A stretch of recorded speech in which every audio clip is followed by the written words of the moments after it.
नमस्कार मित्रों, आज के इस वीडियो में हम सांप के बारे में, सांप से जुड़े जो इश्यूज़ हैं, लीगल इश्यूज़, एथिकल इश्यूज़ और जो ट्रीटमेंट से रिलेटेड इश्यूज़ हैं उसके बारे में हम डिटेल में जानेंगे।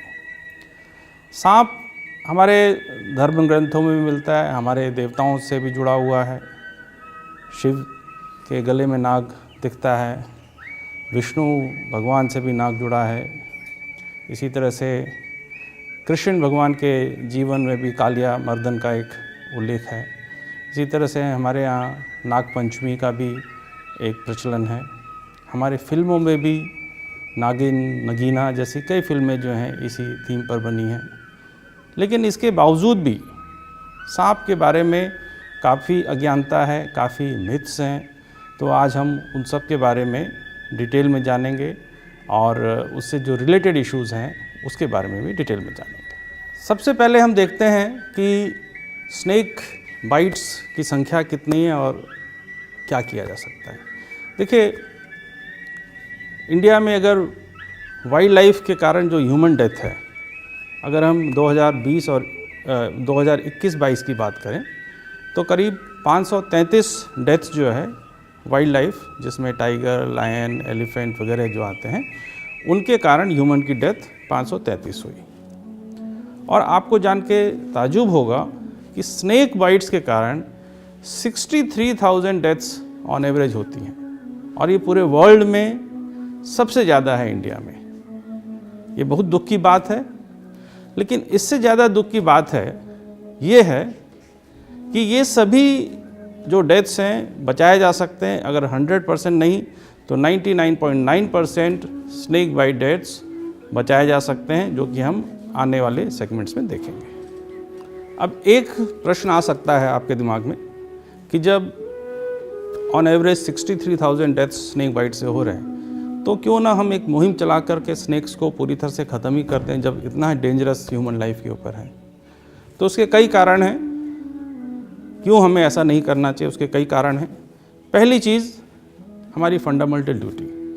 हमारे कॉन्स्टिट्यूशन में, हमारे संविधान में क्लियरली लिखा हुआ है कि हमें हमारे पर्यावरण में रहने वाले जीव जंतु सभी की पूरी तरह से रक्षा करनी चाहिए। तो ये हमारी फंडामेंटल ड्यूटी है कि हम जो है सभी जीव जंतु, जिसमें स्नेक्स भी आते हैं, उनकी रक्षा करें। दूसरी आती है एथिकल रीजंस। देखिए, इसमें कोई संशय नहीं है कि इंसान जो है सबसे डेवलप्ड एक स्पीसीज़ है।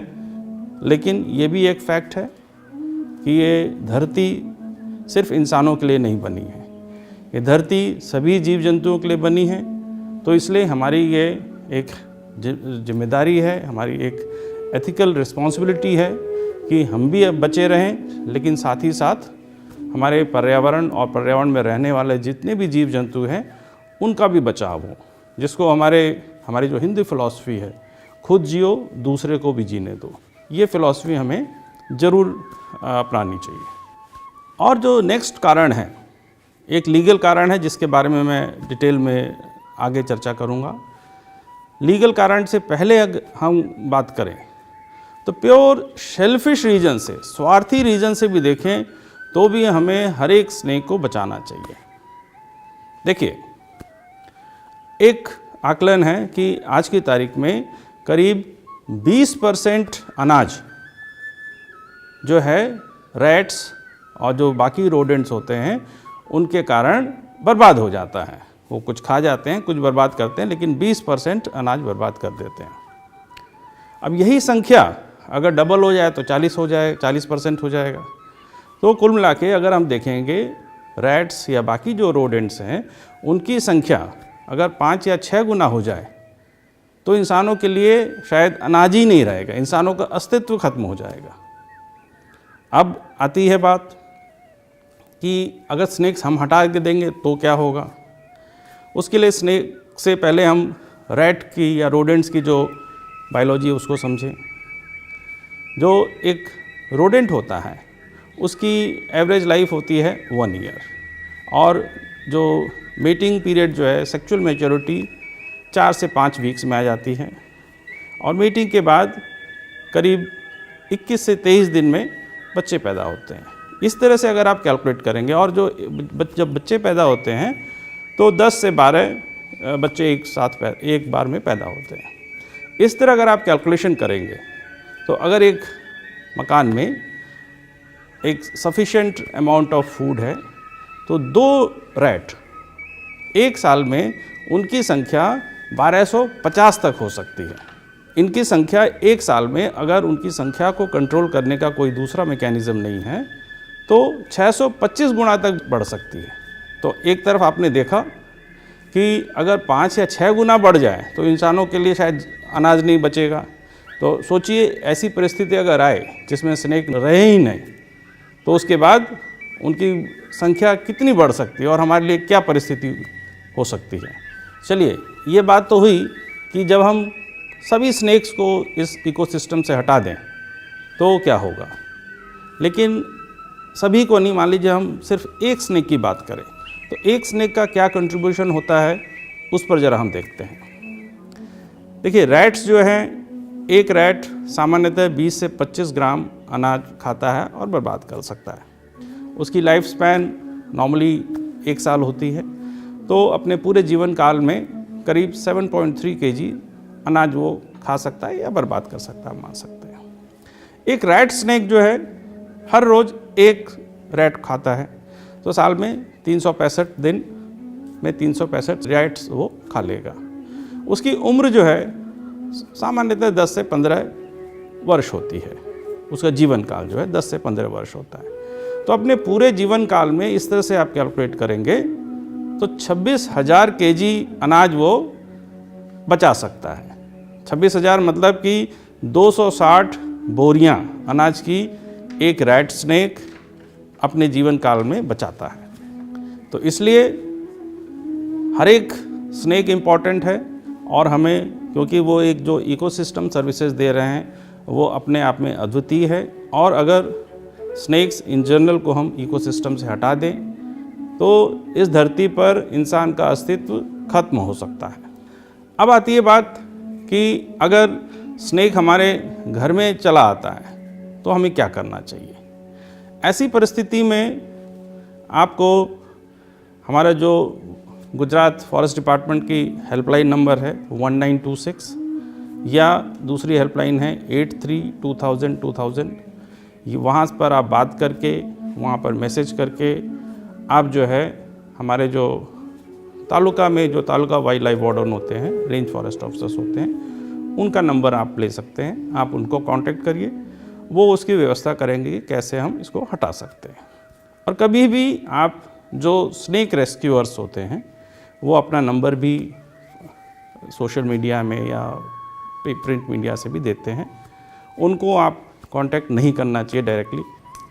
लीगल इश्यूज़ पर आएँ उससे पहले मैं आपसे जानना चाहूँगा कि आपको क्या लगता है कि एक व्यक्ति एक टाइगर को मारता है और एक दूसरा व्यक्ति एक कोबरा के बच्चे को पकड़ के एक बैग में डालता है, इन दोनों में से कौन सा गुनाह कानून की नज़र में बड़ा है? आपको जान के ताज्जुब होगा कि दोनों ही गुनाह कानून की नज़र में एक ही प्रकार के हैं और दोनों में एक ही प्रकार का सज़ा का प्रावधान है। ऐसा क्यों होता है? क्योंकि हमारे जिस एक्ट से वाइल्ड लाइफ प्रोटेक्टेड है उसको वाइल्ड लाइफ प्रोटेक्शन एक्ट बोलते हैं। इसमें समय समय में सुधार भी होते रहते हैं, और आज की तारीख में परिस्थिति जो है उसके हिसाब से एनिमल्स के लिए 2 शेड्यूल्स हैं, शेड्यूल 1 और शेड्यूल 2। जो एनिमल्स, रेप्टाइल्स, स्नेक्स, बर्ड्स सभी इसमें आते हैं, काफ़ी लंबी लिस्ट है। जो शेड्यूल 1 में लिस्टेड हैं उन जानवरों के लिए अगर कोई हंटिंग करता है, हंटिंग की क्या डेफिनेशन है? हंटिंग में ऑब्वियसली किलिंग और पॉइजनिंग तो आता है, capturing and any effort of capturing वो भी उतना ही गंभीर गुनाह है और वो हंटिंग के डेफिनेशन में आता है। तो उस हिसाब से टाइगर भी शेड्यूल 1 में है, लायन भी शेड्यूल 1 में है, कोबरा भी शेड्यूल 1 में है, रैट स्नेक भी शेड्यूल 1 में है, और भी काफ़ी स्क्रीन पर आप देख सकते हैं एक पूरी लिस्ट है शेड्यूल 1 के स्नेक्स की। तो ये सभी स्नेक्स जो हैं सेम लेवल ऑफ प्रोटेक्शन उनको मिलता है जो कि बाकी जो जानवर हैं जैसे टाइगर, लायन, जो प्रोटेक्शन लेवल उनको मिलता है वही इन स्नेक्स को भी मिलता है। और जो स्नेक्स शेड्यूल 1 में नहीं हैं वो शेड्यूल 2 में कवर हो जाते हैं। शेड्यूल 1 की बात करें अगर, तो अगर ये प्रूफ हो जाता है कि आपने जो काम किया है वो हंटिंग की डेफिनेशन में आता है तो मिनिमम सज़ा इसमें 3 साल की है और जो मैक्सिमम 7 साल तक जा सकती है। तो अगर आप जज साहब को कन्विंस भी कर सके तो भी मिनिमम सज़ा इसमें 3 साल होती है, ये लोगों को समझना चाहिए। इसमें ये भी जानने की ज़रूरत है कि शेड्यूल 2 में जो एनिमल्स या स्नेक्स जो लिस्टेड हैं उसमें अगर रिपीटेड गुनाह है तो वो भी शेड्यूल 1 के गुनाह की तरह ही माना जाता है। मतलब कि अगर सेकेंड टाइम गुनाह आप शेड्यूल 2 के एनिमल से रिलेटेड करते हैं तो उसमें भी मिनिमम सज़ा जो है 3 साल की हो जाएगी और मैक्सिमम 7 साल तक हो सकती है। स्नेक रेस्क्यूअर्स के इशू पर आएँ तो फिर से जैसे हमने अभी देखा लीगल इश्यूज जो है इसमें इन्वॉल्व हैं, उस हिसाब से कोई भी व्यक्ति चाहे वो कितने सालों से स्नेक रेस्क्यू ऑपरेशन में जुड़ा हो, अगर डिपार्टमेंट से ऑथोराइज नहीं है तो उसकी एक्टिविटी इलीगल है और ये एक्टिविटी करने से उसको डिपेंडिंग ऑन स्पीसीज़ उसको सज़ा हो सकती है। तो ऐसे किसी व्यक्ति को आप एनकरेज ना करें, ऐसे किसी व्यक्ति को कांटेक्ट ना करें। फॉरेस्ट डिपार्टमेंट इसमें आपको पूरी मदद करता है, तो आप फॉरेस्ट डिपार्टमेंट को कांटेक्ट करें और उसमें आपका प्रॉब्लम का निराकरण किया जाएगा। ऐसा इसलिए भी ज़रूरी है क्योंकि स्नेक रेस्क्यू ऑपरेशन में काफ़ी अच्छे लोग इन्वॉल्व रहते हैं, इसमें कोई संशय नहीं है। लेकिन स्नेक रेस्क्यू के नाम पर कुछ गलत काम भी होते हैं। अक्सर हमारे ध्यान पर आता है कि स्नेक लोग रेस्क्यू तो कर लेते हैं, उसको टाइमली छोड़ते नहीं हैं, वेनम एक्सट्रैक्शन के इश्यूज आते हैं, डिस्प्लेज के इश्यूज आते हैं, सेलिंग ऑफ स्नेक्स के भी इशू आते हैं। और अक्सर आप देखेंगे कि रेव पार्टीज़ ऑर्गेनाइज होती है जिसमें कि पॉइजनस स्नेक्स दिया जाता है। ऐसे सब इश्यूज़ को रोकने का एक ही तरीका है कि जो भी रेस्क्यू ऑपरेशंस हो एक ऑथराइज्ड आदमी के थ्रू हो। वो इसलिए क्योंकि अगर फॉरेस्ट डिपार्टमेंट के से ऑथराइज्ड आदमी जब जाता है तो स्नेक रेस्क्यू तक ही नहीं रहता, उसके रिलीज़ तक हम उसको फॉलो अप करते हैं और हम देखते हैं कि उसको टाइमली और सही जगह पर रिलीज़ किया जाए। तो इसलिए फिर से मैं रिक्वेस्ट करूँगा कि स्नेक से डेफिनेटली अपने आप को भी बचाना है, स्नेक को भी बचाना है, लेकिन जब स्नेक रेस्क्यू करने के इशू आए तो आप डिपार्टमेंट के थ्रू ही उसको रेस्क्यू कराएं। आगे मैं इनवाइट करना चाहूँगा गुजरात के वलसाड़ तालुका में काम करने वाले डॉक्टर DC पटेल को, जो पिछले 35 साल से स्नेक ट्रीटमेंट के फील्ड में काम कर रहे हैं और हम उनसे जानेंगे कि गुजरात में कितने तरह के स्नेक्स होते हैं, कैसे हम स्नेक बाइट्स अवॉइड कर सकते हैं, स्नेक बाइट होने के बाद हमको क्या करना चाहिए, क्या नहीं करना चाहिए, स्नेक से जुड़े हुए क्या मिथ्स हैं, तो ये सब चीज़ें हम लोग देखेंगे। I doctor Dhirubhai Patel, general surgeon. I born and brought up in a tribal area, tribal family. Myself is tribal. मैं जब से बचपन से देखता था कि स्नेक बाइट विक्टिम मेरी आंखों से मैंने मरते हुए देखा था। तो सर्जन बनने के बाद मैंने वही एक ही चीज़ सोची कि मुझे जो कोई सर्विस देनी है वो ट्राइबल एरिया में ही डॉक्टर बनने के बाद देनी है। इसलिए लास्ट अभी मैं सर्विस देता हूँ ट्राइबल एरिया में 35 ईयर्स से। तो पहले मेरे मन में ये सोच थी कि अगर स्नेक बाइट होता है तो 100% डेथ हो जाती है, लेकिन इसके लिए बहुत रीजन्स जिम्मेदार है। ये रीजन को हम हटा देंगे तो आज मैं बोल सकता हूँ कि स्नेक बाइट 100% उनको हम बचा सकते हैं। जनरल सर्जन होने के नाते मैंने जो सर्विस ट्राइबल में किया इसमें बहुत एक्सपीरियंस हुआ। स्नेक बाइट क्या चीज़ है? Snake bite is an acute time limiting life threatening medical emergency. But मैंने पहले ही बताया कि snake bite is an preventable, treatable and curable medical emergency and it is acute time limiting. So इसको समझना बहुत ज़रूरी है। स्नेक बाइट जो बाइट है वो दो प्रकार के बाइट होते हैं। एक है बिजनेस बाइट और दूसरा है डिफेंस बाइट। बिजनेस बाइट है वो बाइट स्नेक उनको प्रे के लिए, खाने के लिए वो यूज़ करता है, और दूसरा है डिफेंस बाइट, वो ह्यूमन के लिए यूज़ करता है, ह्यूमन को डराने के लिए। जो पूरे धरती में स्नेक्स है वो स्नेक ह्यूमन को काटने के लिए नहीं जन्म लिए हैं, वो भी एक पार्ट ऑफ लिविंग है और ह्यूमन के लिए बहुत ज़रूरी है। तो वो ह्यूमन को सामने से कभी नहीं काटता है। हर एक स्नेक हमको काटने से पहले कुछ हमको इशारा भी करता है। जैसे अगर कोबरा है वो कोबरा हुड करेगा और हिस साउंड निकालेगा तो हमको ये बताता है कि मेरा स्थान इधर है, मैं इधर बैठा हुआ हूँ, और तो आप अगर रास्ता बदल दो नहीं तो मुझे जाने दीजिए। वैसा रसल वाइपर है वो एक राउंड पोजीशन ले लेगा, कॉइल करेगा और जो क्यूकर की सीटी बजती है ऐसा आवाज़ देगा, तो हमको ये बताना चाहता है कि मेरा स्थान इधर है। सॉस्केल वाइपर, वो वाइपर एक दूसरे से साथ वो रब करता है और जैसे लकड़े को हम काटते हैं सॉ से वैसा आवाज़ देता है। तो हर एक स्नेक हमको ये जानकारी देता है कि मैं यहाँ बैठा हुआ हूँ, मेरा स्थान इधर है, आप रास्ता बदलो नहीं तो मुझे जाने दीजिए। अगर हमने उसमें तकेदारी नहीं रखी तो वो हमको डिफेंस बाइट देता है।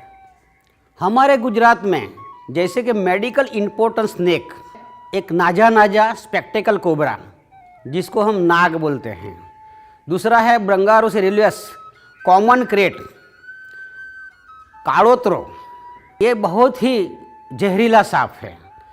तीसरा सांप है वो रसल वाइपर, उसको गुजराती में खड़चित्रा बोलते हैं, घुणस भी बोलते हैं, कामड़िया बोलते हैं, और हमारे जो फॉरेस्ट एरिया में है लोग रहते हैं वहाँ उसको परड़ भी बोलते हैं। फोर्थ है वो सॉस्केल वाइपर जिसको हम फोरसा बोलते हैं, फुरसा भी बोलते हैं, ये कॉमन नेम है। और जो हमारे डांग डिस्ट्रिक्ट है और डांग डिस्ट्रिक्ट के नज़दीक का जो धर्मपुर तालुका के गांव है वहाँ भी है वो बाम्बू पिट वाइपर है। दूसरा है सिंध क्रेट है, वो सौराष्ट्र में भी मिलता है।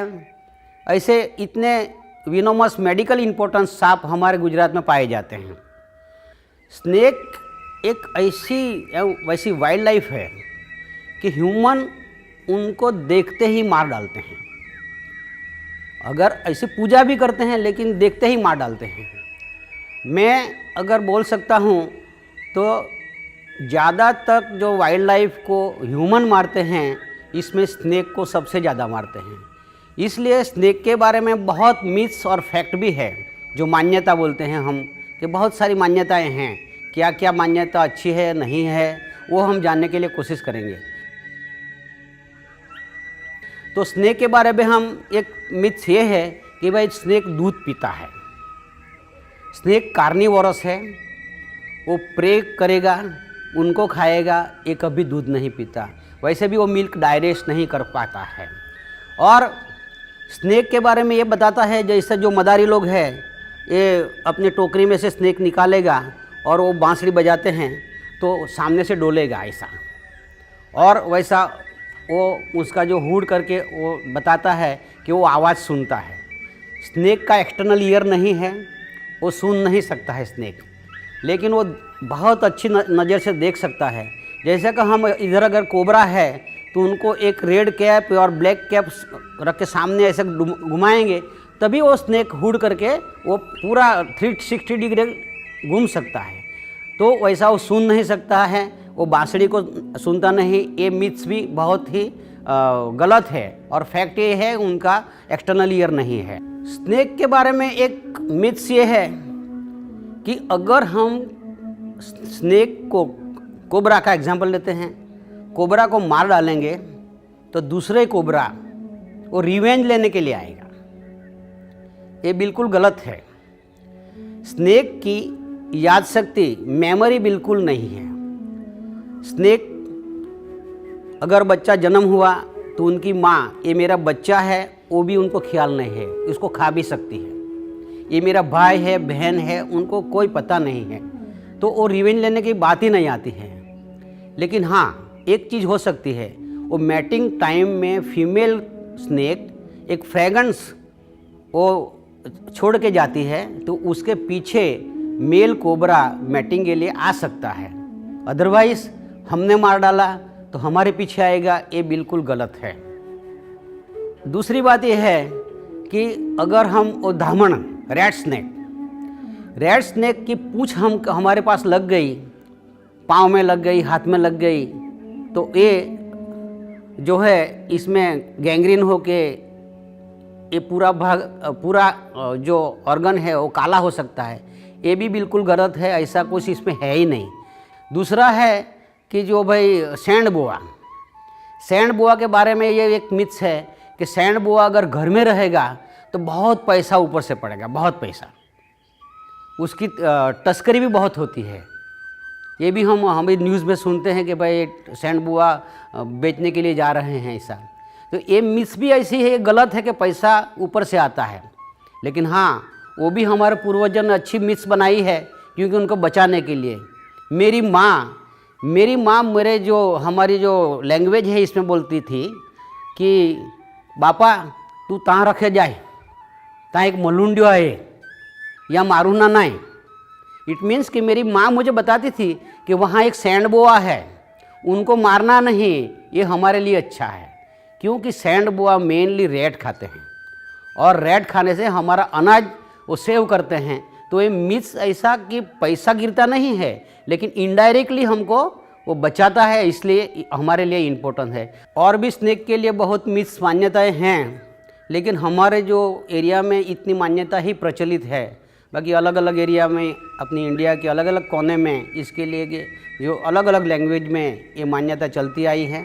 लेकिन हमारे गुजरात में और गुजरात के आसपास के एरिया में ये मान्यता है।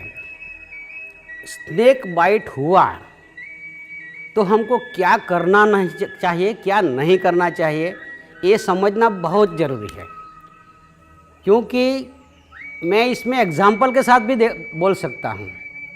अभी क्या एक मान्यता मिथ्स है कि स्नेक बाइट होता है तो लोग, मोस्ट ऑफ लोग क्या करते हैं, जहाँ बाइट हुआ है वहाँ वो चूसने की कोशिश करेगा, और जो विनम है, जहर है, ये निकालने के लिए वहाँ वो कट्स देके उनका खून निकालेंगे। ये बहुत डेंजरस है। कभी चूसने से कभी स्नेक का विनम बाहर नहीं निकलेगा, वो कटने से बाहर नहीं निकलेगा। तो ये बिल्कुल गलत चीज़ है। दूसरा है, अगर हाथ में स्नेक बाइट हुआ तो ऊपर की तरफ रस्सी से इतने टाइट बांध देते हैं, इतने टाइट, जैसा blood circulation totally arterial end Venus वो टोटल स्टॉप हो जाता है। ये मेरा खुद का एक्सपीरियंस है। एक विक्टिम को रेड स्नेक यानी कि धामण नॉन विनोमस बाइट हुआ और हाथ में बाइट हुआ था, और इधर बहुत टाइट उसने टॉर्निकेट बांध दिया और हॉस्पिटल आने के में बहुत टाइम लगाया, तो पूरा हाथ गैंग्रीन हो गया था और उनका मुझे एम्प्यूटेशन भी करना पड़ेगा। तो टॉर्निकेट ये भी इतना डेंजरस है। दूसरा है, आज मैं एक बहुत ही गर्व के साथ बोल सकता हूँ, जब मैं 90 में मैंने मेरी हॉस्पिटल शुरू किया, तब जो स्नेक बाइट के विक्टिम्स आते थे तो क्या पहले भगत बुआ, फेथ हीलर, ट्रेडिशनल मेडिसिन, इसके पास जाते थे और टाइम वेस्ट करके जैसे लास्ट स्टेज में आते थे। अगर आ भी गए तो 15 मिनट्स हाफ एन आवर रुकते थे, दूसरे लोग आते थे कि चलो चलो इसमें वो मेडिकल ट्रीटमेंट लेने की ज़रूरत नहीं है, उसमें तो भगत बुआ में ही अच्छा हो जाता है, तो चले जाते थे। तो आज मुझे बहुत बहुत खुशी ये है कि आज जो मैंने जो अभियान चलाया, अवेयरनेस प्रोग्राम चलाया और जो हॉस्पिटल का जो रिज़ल्ट मिला, इस हिसाब से most of victim direct hospital में आते हैं। तो ये फेथ हीलर के पास जाने के बाद टाइम वेस्ट करना ये बिल्कुल गलत चीज़ है। दूसरा क्या लोग करते हैं, मोस्ट ऑफ स्नेक देखा, बाइट किया। अभी का एग्जांपल देता हूँ कि एक विक्टिम को ग्रास काटने के लिए गया, उनको कोबरा बाइट हुआ, उसके हाथ में सिकल दातरडा था, उसने वहाँ से एक लकड़ी काटी और इस लकड़ी से उस स्नेक को मार डाला और लेके मेरे पास भी आए। तो उस स्नेक को मारने का, टाइम बिगाड़ने का कोई ज़रूरत नहीं है। तो ये जो हम करते हैं, स्नेक बाइट होता है तब, ये बिल्कुल करना नहीं चाहिए। क्या करना चाहिए? तो स्नेक बाइट होता है तो जो विक्टिम को, जिस मरीज को बाइट हुआ, उनको जस्ट रिलैक्स पोजीशन, यानी कि उनका जो मूवमेंट है वो कम कर देना चाहिए।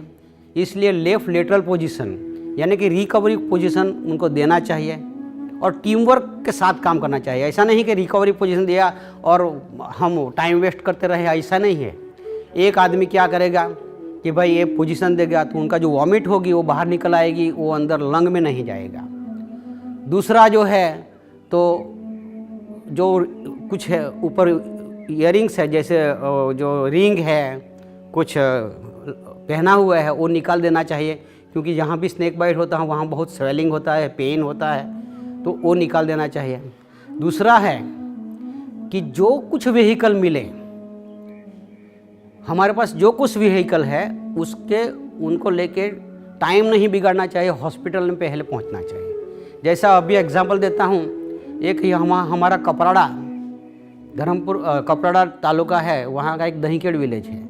तो 7 ईयर ओल्ड एक लड़का, उनको रात में क्रेट बाइट हुआ। अंदर सोया हुआ था उनके माता पिता के साथ नीचे, तुरंत बाहर निकल आए। वो क्रेट को भी देखा, उन लोगों ने क्रेट को मारा नहीं, वो क्रेट चला गया। और उनके काका के अंकल के साथ वो पहले भगत बुआ के पास गए, लेकिन तुरंत उनका आइडिया है कि ये टाइम नहीं बिगाड़ना चाहिए। तुरंत वो अपने बाइक से, जो अवेयरनेस का कितना इफेक्ट हुआ वो आपको बताना चाहता हूँ। बाइक में उनको बीच में बिठाया, साइमल्टेनियसली तुरंत ही उसने 108 को फ़ोन किया कि भाई हम इस रास्ते से आते हैं, रात का 2 बजे का टाइम था, तो हम इस रास्ते से आएंगे और बाइक की जो लाइट है वो फ्लिकरिंग हम देते रहेंगे। तो 108 वाले को भी पता चलेगा ये बाइक में ही वो विक्टिम आ रहा है। वैसे करके वहाँ से निकल आए और वो मांडवा करके विलेज है, वहाँ पहुँच गए। वहाँ 108 मिल गई, जिसमें शिफ्ट हो गए, मेरी हॉस्पिटल में लाए। तब ये विक्टिम जो बच्चा था वो लास्ट ग्रास्प ऑफ रेस्पिरेशन, आखिरी श्वास तक लेता रहा, वो आ गया और उनको तुरंत जो इंट्यूबेट किया, उनकी ट्रीटमेंट शुरू की, वो बच गया। तो ये देखो अवेयरनेस और टाइम बचाने का तरीका है। अगर हम 108 को कॉल करेंगे, वो आने तक इंतज़ार करेंगे, तो हम गए। दूसरा, हो सके तो वो स्नेक जो बाइट हुआ है उनका फ़ोटो, अब तो हमारे पास सब मोबाइल रहता है, तो फ़ोटो लेना चाहिए। तो जो डॉक्टर ट्रीट करेगा उनको वो आइडेंटिफाई करेगा कि भाई उनको कौन सी स्पेसीज का बाइट हुआ है। दूसरी बात ये है कि जो हॉस्पिटल में जाने का है, नियर बाय हॉस्पिटल, कि वहाँ एंटीवेनम होना चाहिए, वहाँ जो ट्रीटमेंट करने का सब, अगर न्यूरोटॉक्सिक है तो इंट्यूबेट करने का, वेंटिलेटर नहीं है तो कोई बात नहीं है, अम्बू बैग है आर्टिफिशियल वेंटिलेशन देने का, इतनी फैसिलिटी होनी चाहिए।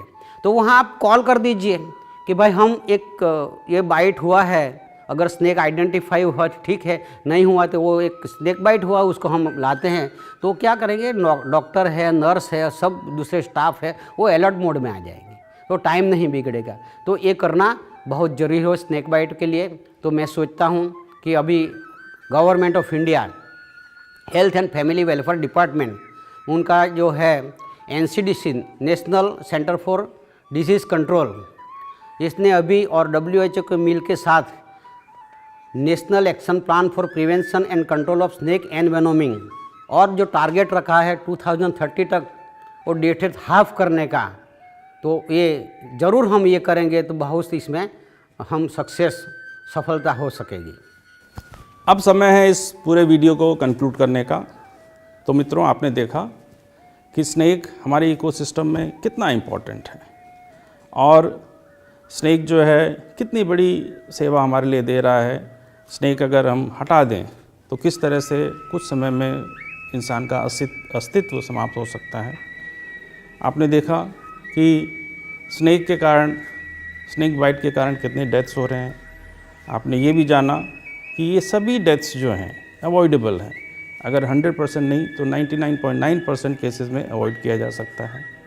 छोटी छोटी बातें हैं, कैसे अपने आप को बचाना है, जब भी आप अंधेरे में जाते हैं कैसे पहले थोड़ी सी तकीदारी रखनी चाहिए। इसी तरह से आपने देखा जो स्नेक से रिलेटेड मिथ्स हैं, जो अंधविश्वास हैं, उसके कारण कितना नुकसान होता है। उसके कारण जो इलीगल ट्रेड होता है वो भी अधिकतर अंधविश्वासों के कारण ही होता है। तो उसकी जो फैक्ट्स है उसको भी समझने की ज़रूरत है। मुझे ये भी बताते हुए खुशी हो रही है कि गुजरात सरकार जो है एक बहुत अच्छा काम इस फील्ड में कर रही है। वलसाड़ के धर्मपुर तालुका में एक स्नेक रिसर्च इंस्टीट्यूट क्रिएट हो चुका है, जो कि अभी धीरे धीरे आगे बढ़ रहा है। उसमें हम जो है स्नेक्स का वेनम कलेक्ट कर रहे हैं, उसका पाउडर बना रहे हैं, और वो पाउडर जो है एंटी स्नेक वेनम बनाने में उपयोग आएगा। इससे ऐसा माना जा रहा है कि चूँकि गुजरात के जो स्नेक बाइट्स हैं, अगर उसका एंटी स्नेक वेनम ASV जिसको बोला जाता है मेडिकल टर्म में, वो यहाँ के पॉइजनस स्नेक्स के वेनम से ही अगर बने तो उसकी एफिकेसी ज़्यादा होगी, हमको वॉल्यूम कम ज़रूरत पड़ेगा, इसलिए हम डेथ जो है अवॉइड कर सकेंगे। तो वैसा एक इंस्टीट्यूट बन चुका है, धीरे धीरे अब प्रोडक्शन के स्टेज में आ रहा है। तो एक बार आप सब लोगों का धन्यवाद। आप कोशिश करिए कि इस जानकारी का खुद भी उपयोग करिए और दूसरे लोगों तक भी पहुँचाइए। धन्यवाद।